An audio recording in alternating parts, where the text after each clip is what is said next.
Hi, this is Susan King from the Los Angeles Times. I write the Sunday Classic Hollywood column and the weekly Classic Hollywood newsletter. And we're looking at a movie from 1924, Into the Net. A lot of smoking, a lot of dancing, a lot of pretty people, a lot of drinking. The movie experience of the 1920s, the 1920s silent film, it depended where you lived. Let's say you lived in a big city like New York, Chicago, and even Los Angeles. You would have movie palaces.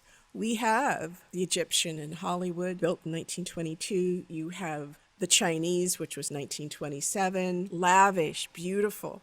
You would have orchestras playing music, accompanying the movies. Sometimes there would be scores written for them, but mostly they weren't. And then things would change as it would get to smaller towns. If you lived in a small town, it would be a pianist and a piano. And often they would just ad lib. They would watch the movie and play along with the movie. You had to know a lot about music and a lot about music of that era because a lot of these improv scores use themes, popular songs from that time. And even today, when silent films are played around the world and in Los Angeles, it's the same thing. And a lot of times people do write scores for silent films, especially when you get them on DVD and on Blu-ray. Sometimes the silent film will have 3, 4 different types of scores. You could just have organ music playing. You could have like a new orchestral song, a score.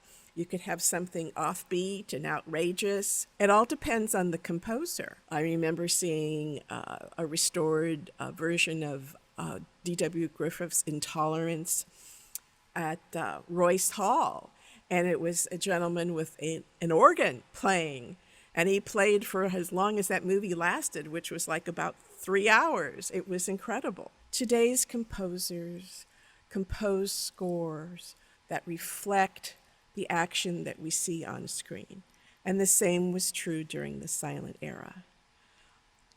If it was a conductor with a major orchestra or a piano player in a small town, they would come up with music that would reflect what was going on in the scene. So in a chase sequence with a Mack Sennett comedy, or in this film, that would be reflected in the music. If it was a dramatic moment, that would be reflected in the music. Comedic, the same. Chase sequences, the same. If it was a dance sequence, if it was a party, it would maybe have music from that era, the popular songs of the day that would be included in certain scenes.